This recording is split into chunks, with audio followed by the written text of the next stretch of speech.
Hello, 4th graders! Today we're on Lesson 9 of Module 6. We're getting there, close to the end. We are going to use place value charts and metric measurement to compare decimals and answer comparison questions. So we're going to be comparing our decimals today.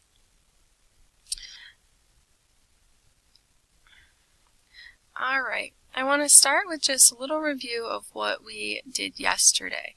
So it's asking me 1 in unit form is 1, 1, right? So if we draw 1, 1, that's what it looks like in our place value chart, okay?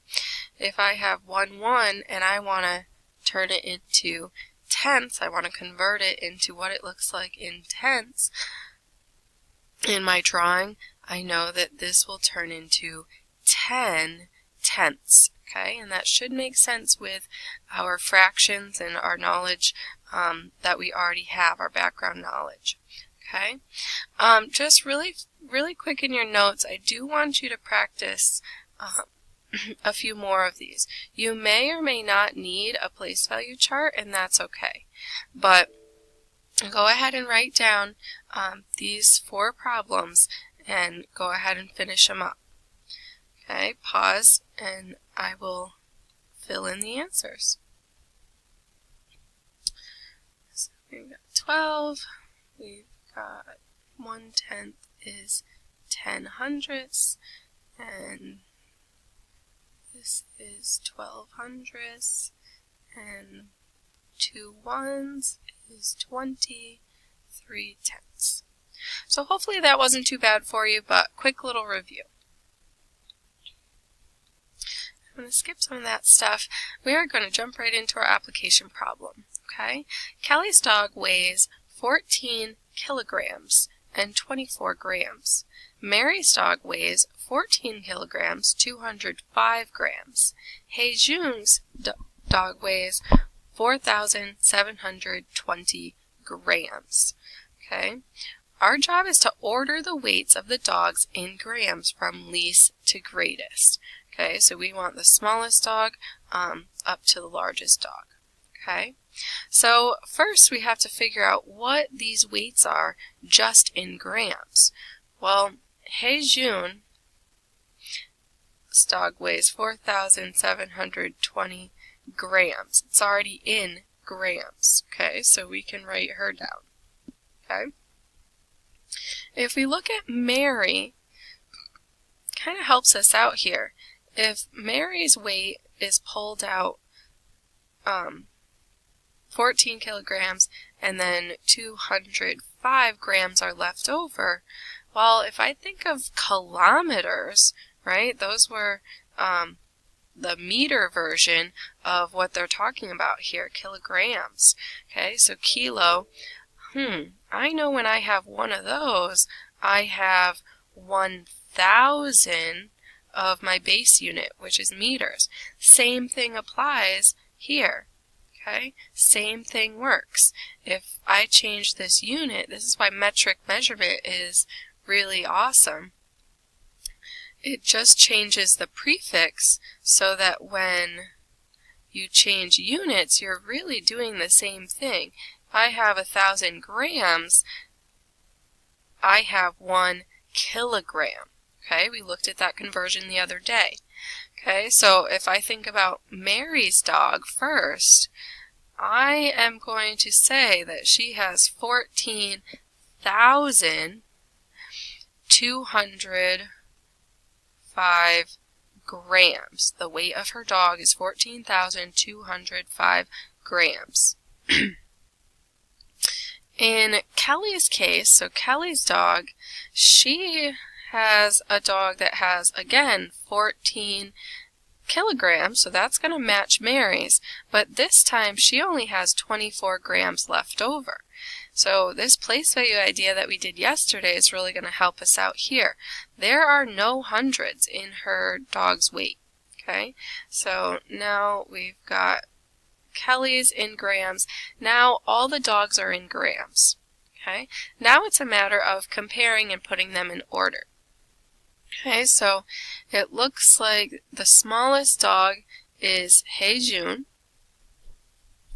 Okay, then the next one, it looks like 24 grams is less than 205, so I would put Kelly's dog as second, and Mary's dog is the heaviest or the largest.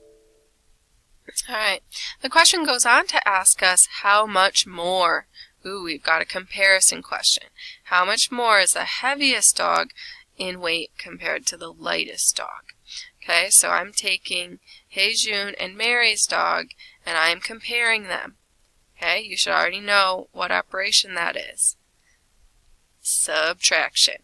Okay, so if I subtract the two weights that I know, I'm going to get the difference between the two dogs. Okay, my difference is my answer to subtraction. 5 minus nothing. Rename. We have 8. Rename again. Now I have 400. And now I have 13 minus 4. 9,485 grams. Okay, so we can say the difference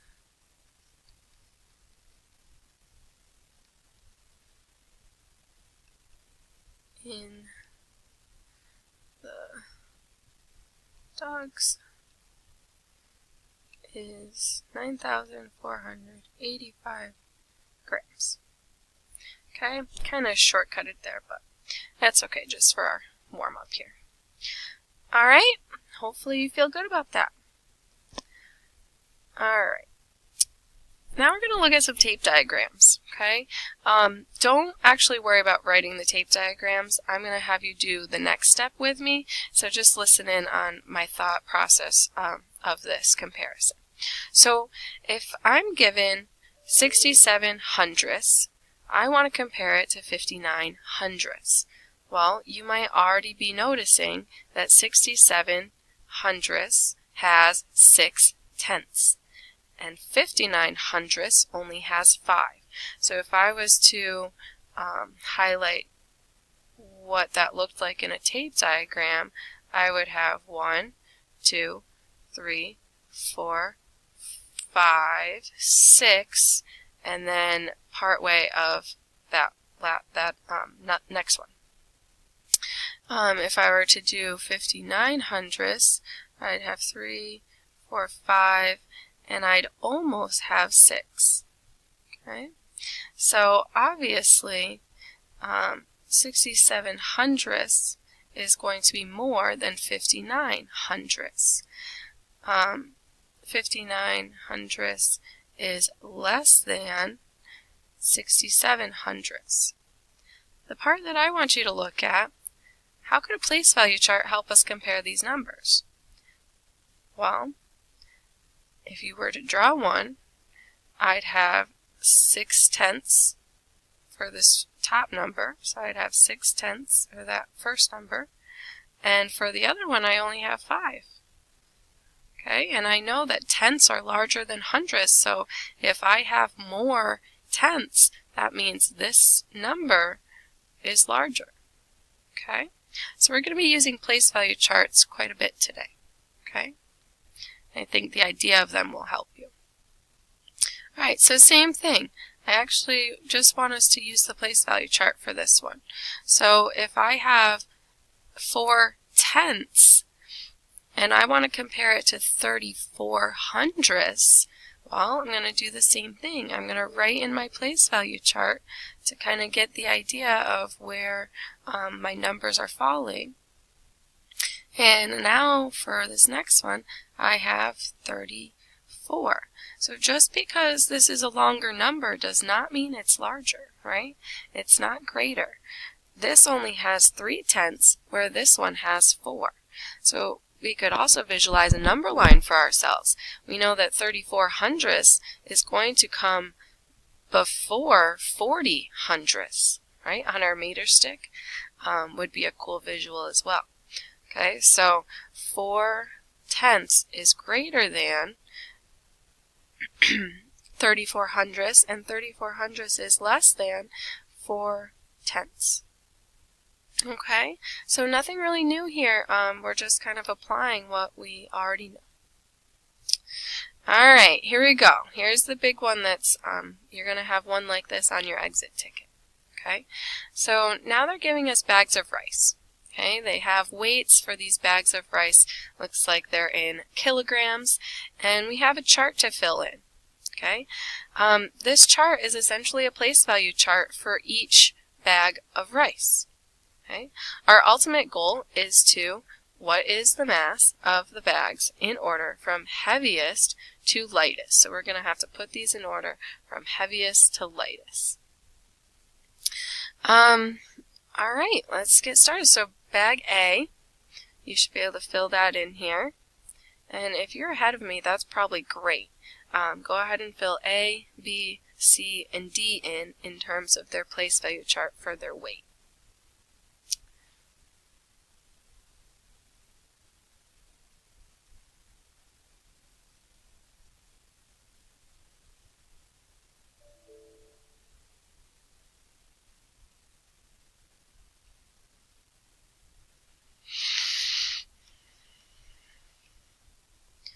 Alright, so once you fill in your chart, you should be already noticing some things. Okay, I'm noticing that bag A only has 1/10. That seems to be the lightest. Okay, so that seems to be the lightest bag of rice. 65, 70 hundredths, and 46 hundredths. Well, my heaviest bag is 70 hundredths kilograms, or 7/10 of a kilogram. Okay, so there's the first one. My second one looks to be that 65. So 65 hundredths of a kilogram. Then we have our 46 hundredths of a kilogram. And then we only have that last bag, A, only has 1/10 of a kilogram. Okay, so using a place value chart, we were really able to see the order of the masses or the weights of these bags. Okay, so like I said, you're going to have a chart like this on your exit ticket, so really do a nice job on your problem set. Okay, and that was all I had for you today. The next page is the problem set. Alright, have a great day.